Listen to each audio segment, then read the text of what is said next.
Before in jail, I was a mess. I was addicted to methamphetamines. I'd lost my father, I lost my grandmother, and honestly, now looking back at it, I used those as an excuse to use. And I was a mess. I needed an out. I needed to find a way to get out and get back to myself. I ended up looking at a 32-year prison sentence. I did 6 months in Denver County Jail, and during that time decided I was going to change my life.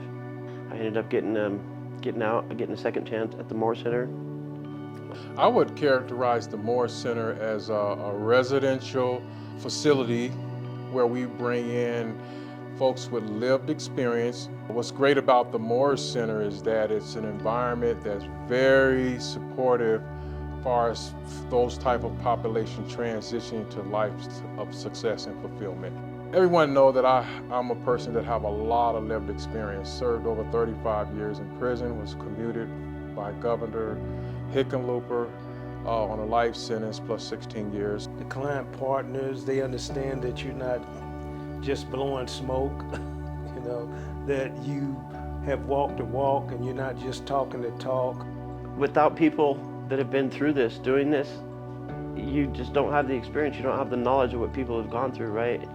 You don't have the understanding, you don't know the trials and tribulations, you don't know what it's like to be in a cell day in and day out with nobody there, or your family on the outside, like what happened? Like, weren't we enough? You know what I mean? But people that have been there and experienced that, they totally understand, they get it. At the Moore Center, I had heard about that. I was like, oh, that's for me. I can go back, I can get back in the union, I can go back to college, which I've done thanks to Michael Rollerson and Ralph Left Hand Bull. My plan was to file for disability and hustle. And I was in the parole office and he's like, you gotta get a job. That's how I got over to the IBEW and the Second Chance Center. At the time it was called the Career Readiness Program, which is now the Apprenticeship Readiness Program. And I completed it. Miss Rachel sent me to get my Class A CDL, and yeah, that's what I did. I haven't looked back since. So that's why I'm passionate about it, because it saved my life all the way. Even though he was in community corrections, he was still focused on getting a trade, getting into peer support groups and helping not just himself, but the community, but still had a strong passion for getting into the construction industry. I would say the biggest thing that stood out with Jeremy in my first interaction with him was his nervousness and his anxiety to interact with us, like a programs manager such as myself. He was very nervous, he was very hesitant, he was limited in his words. He was kind of more introverted at the beginning. It definitely assisted in his empowerment to open up, to go from introverted to extroverted. It definitely added to his growth span in a short period of time to become a more confident individual and ask the right questions when it comes to the skilled trades. So that's what I did. I went back to college, which I graduated in May 15th, a few days from now. I'll have, I think, 7 welding certificates.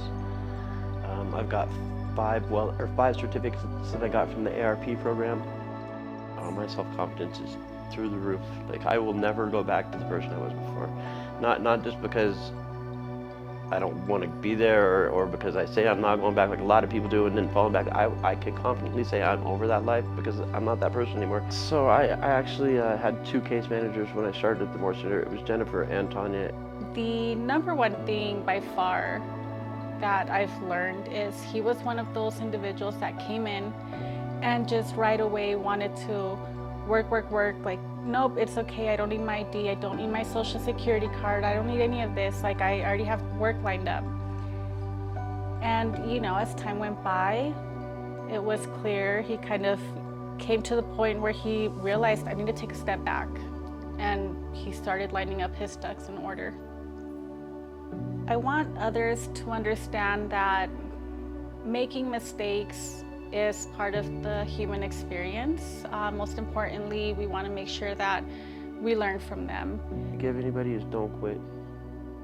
Don't quit. Have faith in yourself and don't give up. Like, if I can change my life, anybody can do it. I guess the way I put it to a lot of people is like an airplane, when does it take off? When it has this most turbulence in its face, right?